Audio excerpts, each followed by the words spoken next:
कश्मीर धरती का स्वर्ग, एक जन्नत।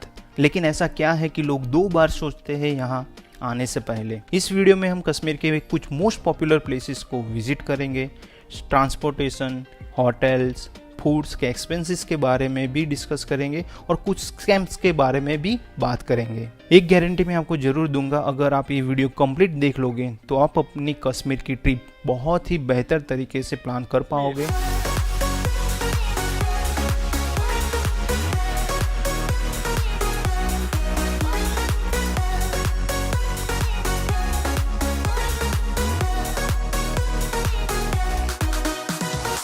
अगर आपने कश्मीर सीरीज़ के मेरे सारे वीडियोस देखे होंगे तो आपको पता ही होगा कि हमने कश्मीर एक पैकेज थ्रू ट्रैवलिंग किया था, जिसके बारे में हम बाद में बात करेंगे। लेकिन हमारा पैकेज 6 नाइट एंड 7 डेज़ का था और हमने एक दिन एक्स्ट्रा भी ऐड करवाया था हमारे हिसाब से ट्रैवलिंग करने के लिए, जिसकी वजह से हम ये जान पाए कि एक दिन का कितना एक्सपेंस हो सकता है और हम कैसे मैनेज कर पाते हैं। तो चलिए इस खूबसूरत जर्नी की शुरुआत करते हैं।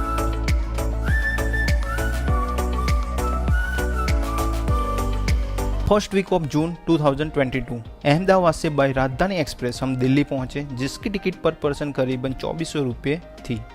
दिल्ली से मेट्रो थ्रू एयरपोर्ट टर्मिनल 3 पहुंचे, जिसकी टिकट 60 रुपीज़ थी। दिल्ली से 4 बजे हमारी एयर एशिया की फ़्लाइट थी, जिसने हमें 1.5 घंटे में श्रीनगर एयरपोर्ट पहुंचा दिया था। फ़्लाइट की टिकट करीबन 5500 रुपीज़ के आसपास थी। अगर आप दिल्ली से श्रीनगर बाय ट्रेन जाना चाहते हो तो आपको दिल्ली से पहले जम्मू तवी और वहां से बनिहाल जाना पड़ेगा और बाद में आप पब्लिक प्राइवेट ट्रांसपोर्ट यूज़ करके श्रीनगर पहुंच सकते हो। दिल्ली से श्रीनगर की बस भी एवरीडे चलती है, जिसका चार्ज ऑलमोस्ट 2000 या 2200 रुपये के आसपास होता है, जिसमें 20 घंटे का टाइम लग सकता है। श्रीनगर में डल लेक के आसपास बहुत सारी होटल्स अवेलेबल है, जिसमें अच्छी होटल आपको 2000 या 2500 के आसपास ज़रूर मिल जाएगी। लेकिन अगर आप JKTDC through online hotel booking करवाओगे तो उसमें आपको 1800 रुपये से प्राइस रेंज स्टार्ट होती है, जिसकी लिंक मैंने वीडियो के डिस्क्रिप्शन में दे दी है। मेरा सुझाव है कि अगर आप 1-2 महीने पहले कश्मीर ट्रिप प्लान कर रहे हो तो JKTDC सबसे बेस्ट ऑप्शन है, क्योंकि उसकी प्राइस हर सीज़न में सेम ही रहती है। 4 जून शाम के टाइम पे हम श्रीनगर पहुंच चुके थे। डल लेक के घाट नंबर 6 के सामने हमारी होटल सनशाइन, जो हमारे पैकेज के अकॉर्डिंग अच्छी नहीं थी, हमें रूम की क्वालिटी बिल्कुल पसंद नहीं आई। बाद में डिनर के लिए हमें दूसरी होटल जाना पड़ता था, जो बहुत ही बड़ा सदमा था हमारे लिए। लेकिन ये तो होना ही था, हमने अजय मोदी का जो पैकेज बुक करवाया था वहाँ पर भी थोड़े बहुत प्रॉब्लम हुए, लेकिन वो सब मैं यहाँ बात नहीं करना चाहता, क्योंकि इतनी खूबसूरत जगह पर हम अच्छी बात करते हुए कश्मीर की कश्मीरियत को एंजॉय करेंगे। नेक्स्ट डे 5 जून को हम ब्रेकफास्ट करने के बाद गुलमर्ग जाने के लिए निकल चुके थे। कैब का अरेंजमेंट हमारे पैकेज थ्रू ही था, ऐसे भी फैमिली के साथ ट्रैवल कर रहे थे और ज़्यादा स्ट्रगल ना करना पड़े, इसीलिए हमने पैकेज बुक करवाया था। श्रीनगर से गुलमर्ग का डिस्टेंस करीबन 50 किलोमीटर है, जिसमें 1.5 घंटे जितना टाइम लग सकता है। गुलमर्ग जाते हुए रास्ते में टंगमर्ग से पहले 5 मिनट का हमने ब्रेक लिया फोटोग्राफी के लिए, और यहाँ से हमने कुछ बहुत ही खूबसूरत नज़ारे को एंजॉय किया। टंगमर्ग में आपको स्नो एक्टिविटी के इक्विपमेंट लेने के लिए फोर्स किया जाएगा, जैसे कि गन, शूज़, जैकेट एक्सेट्रा। लेकिन अगर आप समर में ट्रैवलिंग कर रहे हो तो मेरे हिसाब से उसकी कोई ज़रूरत नहीं। गुलमर्ग में टैक्सी स्टैंड पर आपको छोड़ा जाएगा, वहाँ से सिर्फ 10 से 15 मिनट का वॉकिंग डिस्टेंस है गोंडोला के लिए। अगर आप हॉर्स राइड थ्रू फेस 1 जाना चाहते हो तो आपको बहुत सारी बार्गेनिंग करनी पड़ेगी। आपको 2000 या 3000 भी कहेंगे, लेकिन आपको 500 रुपये के आसपास ही बार्गेनिंग करनी है। गुलमर्ग में गोंडोला राइड की टिकट बुक आपको एटलीस्ट 1 मंथ पहले ऑनलाइन करवा लेनी चाहिए, क्योंकि बाद में शायद ऐसा भी हो सकता है कि आपको टिकट ना भी मिले। गोंडोला टिकट बुकिंग लिंक मैंने वीडियो के डिस्क्रिप्शन में दे दी है। गोंडोला राइड के लिए बहुत ही भीड़ होती है, तो आपको जितना जल्दी हो सके यहाँ पहुँच जाना चाहिए। अगर आप सुबह 9 बजे से पहले यहाँ पहुँच जाते हो तो आप ज़्यादा एंजॉय कर पाओगे। गोंडोला राइड करते हुए हम फेस 1 पहुँच चुके थे, वहाँ हमने काफ़ी एंजॉय किया, बहुत सारी फोटोग्राफी भी की। हमारी फेस 2 की टिकट नहीं हुई थी, और वैसे भी हमारे पास छोटे बच्चे थे तो हम फेस 2 जा ही नहीं पाते। बाद में हम वापस गुलमर्ग आके यहाँ जो शिव टेम्पल है वो विजिट किया और शाम को वापस श्रीनगर पहुँच गए। नेक्स्ट डे 6 जून को ब्रेकफास्ट करने के बाद हम पहलगाम जाने के लिए निकल चुके थे। वैसे तो श्रीनगर से पहलगाम का डिस्टेंस करीबन 90 किलोमीटर है, जिसमें 2.5 से 3 घंटे जितना टाइम लग सकता है। रास्ते में हमने केसर और ड्राई फ्रूट्स की एक शॉप भी विजिट की, एप्पल फार्म भी विजिट किया और दोपहर तक पहलगाम में जो हमारी होटल थी गुड लक, वहाँ पहुँच चुके थे। वहाँ लंच किया, लेकिन यहाँ पर भी खाना खाने के लिए हमें दूसरी होटल जाना पड़ता था। सच में बहुत ही बेकार पैकेज था हमारा। और बाद में बाइसरन वैली जाने के लिए हम आगे बढ़े। बाइसरन वैली आप हॉर्स राइड करते हुए भी जा सकते हो या ट्रैकिंग करते हुए भी जा सकते हो। हमारे ग्रुप के मेंबर ने पोनी राइड की थी जिसकी प्राइस पर पर्सन 800 रुपीज़ थी, लेकिन वो बहुत ही ज़्यादा थी। आप जरूर नेगोशिएशन करना, 500 के रुपीज़ के आसपास आपको पोनी राइड ज़रूर मिल जाएगी।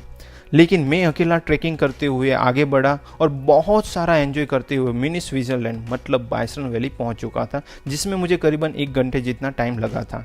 अगर आप हॉर्स राइड करके बाइसरन वैली आओगे तो आपको सिर्फ 1 घंटे जितना टाइम ही स्पेंड करने को मिलेगा, लेकिन आप ट्रैकिंग करके आओगे तो आप अनलिमिटेड टाइम स्पेंड कर सकते हो।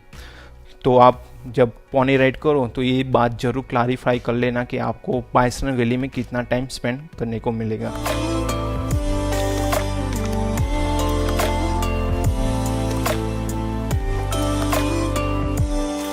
नेक्स्ट डे 7 जून को हमें ABC वैली विजिट करनी थी, सो हमने hotel manager through cab book करवाई। वैसे भी यहाँ टैक्सी रेट फिक्स होता है तो आप वो कर सकते हो। तो सबसे पहले हम पहुँच गए बेताब वैली, जहाँ एंट्री टिकट पर पर्सन 100 रुपीज़ है। बेताब वैली सच में बहुत ही खूबसूरत जगह है। बेताब वैली पहले हाजन वैली या हागन वैली के नाम से जानी जाती थी, लेकिन जब सनी देओल और अमृता सिंह की मूवी बेताब के बाद लोग इसे बेताब वैली के नाम से जानने लगे। यहाँ करीबन 1 घंटे जितना टाइम स्पेंड करने के बाद हम आगे बढ़े चंदनवाड़ी की ओर। चंदनवाड़ी पवित्र अमरनाथ धाम यात्रा के लिए बेस कैम्प है और यहाँ से अमरनाथ केव का डिस्टेंस करीबन 32 किलोमीटर है। यहाँ पर एक ग्लेशियर है जो टूरिस्ट विजिट करने आते हैं। अगर आप इस जगह के बारे में और भी कुछ जानना चाहते हो तो मेरे कश्मीर सीरीज देख सकते हो। लास्ट में हमने विजिट किया आरू वैली। वैसे तो यहाँ बहुत सारे प्लेसेस है विजिट करने के लिए, लेकिन जिस टैक्सी में हम आए थे उसमें 1 घंटे का टाइम लिमिट था। तो मेरे हिसाब से अगर आप पूरे दिन का टैक्सी बुक करवाओगे तो आपको अच्छा रहेगा और सारे प्लेसेस आप बहुत ही आसानी से अच्छी तरह से विजिट कर पाओगे। सच कहूँ तो आरू वैली आपके दिल जीत लेगी, एक ऐसी खूबसूरत जगह है।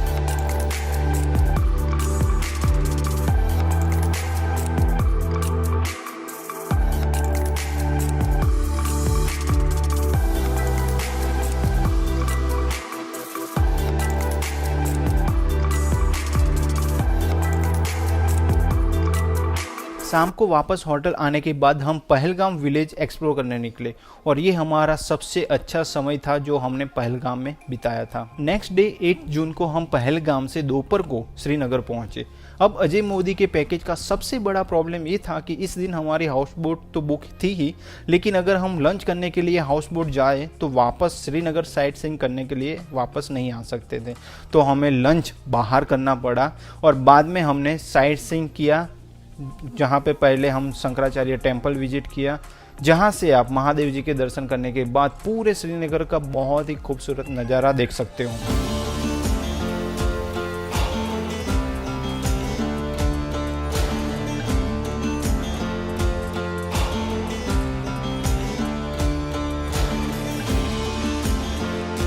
बाद में हम पहुंचे निषाद गार्डन विजिट करने, लेकिन उससे पहले हमने यहाँ पे जो शॉपिंग कॉम्प्लेक्स है वो विजिट किया, वहाँ थोड़ी शॉपिंग की और बाद में निषाद गार्डन विजिट किया, जिसकी एंट्री टिकट पर पर्सन 24 रुपीज़ थी। निषाद गार्डन बच्चों के लिए बहुत ही खूबसूरत जगह है, लेकिन बड़ों के लिए फोटोग्राफी के लिए एक परफेक्ट लोकेशन है। बाद में इवनिंग के टाइम पे हम हाउस बोट में पहुँचे।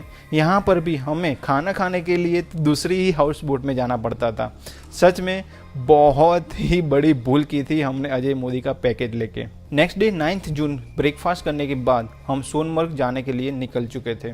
वैसे तो श्रीनगर से सोनमर्ग का डिस्टेंस 80 किलोमीटर है, लेकिन उसमें आपको 2.5 से 3 घंटे जितना टाइम लग सकता है। सोनमर्ग में आप 2 लोकेशन विजिट कर सकते हो। एक तो आप थाजीवास ग्लेशियर विजिट करो या फिर 0 पॉइंट मतलब जोजिला पास विजिट करो। जोजिला पास आपको टैक्सी से जाना पड़ेगा, उसमें आपको 3000 तक का रेंट बताएंगे, लेकिन आपको यहाँ पर भी बहुत ही बार्गेनिंग करनी पड़ेगी।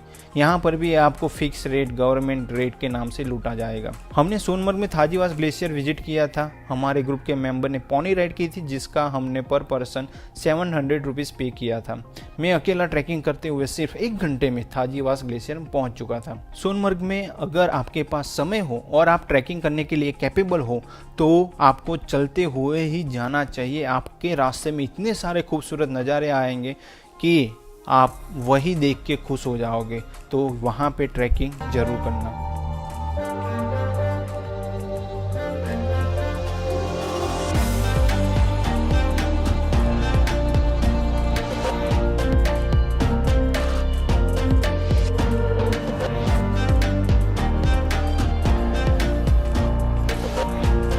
यहाँ हमें एक प्रॉब्लम हुई थी। हमारे ग्रुप के मेंबर विशाल का वॉलेट चोरी हो गया था। हमने पुलिस और लोकल की हेल्प से काफ़ी समय तक यहाँ वहाँ ढूंढते रहे, लेकिन बहुत प्रयास किया लेकिन नो रिजल्ट। सो आप भी अपने लगेज का ख्याल जरूर रखना। थाजीवास ग्लेशियर में आप स्लेज जैसी एक्टिविटीज़ कर सकते हो जो 100 रुपीज़ में होती है, लेकिन आपको 500 रुपीज़ बोला जाएगा। लेकिन कश्मीर में हर जगह पे आपको बार्गेनिंग करनी ही है। शाम को बारिश हो रही थी, सो जल्दी से हम वापस गए और श्रीनगर के लिए निकल चुके थे। नेक्स्ट डे 10 जून हमारा पैकेज का लास्ट डे था। ब्रेकफास्ट करने के बाद हमने शिकारा राइड एंजॉय की। हमें 6 व्यू पॉइंट के 2000 रुपये बताए थे, लेकिन हमने पैकेज में जो 45 मिनट्स की राइड फ्री होती है वही सिर्फ एंजॉय किया। बाद में थोड़ी इंक्वायरी करते हुए हमें पता चला कि 7 व्यू पॉइंट्स शिकारा राइड के 300 से 500 रुपीज़ में भी आप एंजॉय कर सकते हो। कश्मीर में लूटने वाले तो आपको हर जगह मिल ही जाएंगे, लेकिन हमारे पैकेज वाले अजय मोदी के एजेंट भी लूटने में कुछ कमी नहीं रख रहे थे। 12 बजे हाउस बोट से हमारा चेकआउट था, तो डल लेक के सामने जो बहुत सारी होटल्स हैं वहाँ पे हमने इंक्वायरी की। 2000 तक हमें अच्छी होटल्स भी मिल रही थी, लेकिन फैमिली के साथ में हम ट्रैवल कर रहे, इस वजह से हमने घाट नंबर 10 के सामने जो शाह अब्बास होटल है वहाँ पे 3500 में रूम बुक की। लेकिन उसके पास में जो होटल ग्रांड बोलेवार्ड थी वो उससे भी अफोर्डेबल और बहुत ही अच्छी थी। हमने लंच घाट नंबर 6 के सामने हमारी जो पहली होटल थी सनशाइन, वहाँ पे जो पंजाबी रेस्टोरेंट है वहाँ लंच किया और वो हमारा अब तक का सबसे बेस्ट लंच था। बाद में हमने होटल में थोड़ा रेस्ट किया। शाम को डल लेक के पास में वॉकिंग करते हुए बहुत ही अच्छा टाइम स्पेंड किया। रात को होटल में ही डिनर किया था। नेक्स्ट डे 11 जून हमारा लास्ट डे था कश्मीर में। पास वाली होटल ग्रांड बोलेवार्ड में हमने ब्रेकफास्ट किया जो अफोर्डेबल और बहुत ही टेस्टी था। बाद में हमने कैब बुक करवाई और हम श्रीनगर एयरपोर्ट पहुंच गए।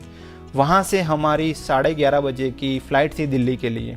यहाँ मैं आपको एक बात ज़रूर बताना चाहूँगा, आप इस एयरपोर्ट पर 2 से 2.5 घंटे पहले ज़रूर पहुँच जाना, क्योंकि यहाँ पे भीड़ भी बहुत ज़्यादा होती है और चेकिंग भी। दिल्ली एयरपोर्ट टर्मिनल 2 पर जब हम पहुंचे तब हमारा लंच का टाइम हो चुका था, लेकिन वहां फूड कोर्ट की कोई फैसिलिटी हमें नहीं मिली। तो हम टर्मिनल 3 गए और वहां थोड़ा लंच किया और बाद में 4 बजे के आसपास हम न्यू दिल्ली रेलवे स्टेशन पहुंच चुके थे। 6:30 बजे की हमारी ट्रेन थी अहमदाबाद के लिए।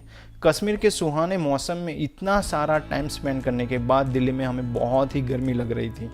तो मेरा सुझाव है कि अगर पॉसिबल हो आपके लिए तो आप डायरेक्टली श्रीनगर से अपने सिटी तक की डायरेक्ट फ्लाइट ही बुक करवा लेना। नेक्स्ट डे 12 जून मॉर्निंग के 9 बजे से पहले हम अहमदाबाद पहुंच चुके थे। इस खूबसूरत जर्नी का एंड करने का बिल्कुल ही मन नहीं कर रहा था, लेकिन क्या करें, जिसकी शुरुआत है उसका अंत भी है। आई होप आपको इस वीडियो में वो सारी जानकारी मिली होगी जिसकी मदद से आप अपनी कश्मीर ट्रिप को और भी बेहतर तरीके से प्लान कर पाओगे। अगर आपके पास और भी कुछ क्वेश्चन है तो वो आप मुझे कमेंट सेक्शन में बता सकते हो या फिर इंस्टाग्राम में पूछ सकते हो। तो चलिए मिलते हैं एक और नए वीडियो में एक और नई खूबसूरत जगह के साथ।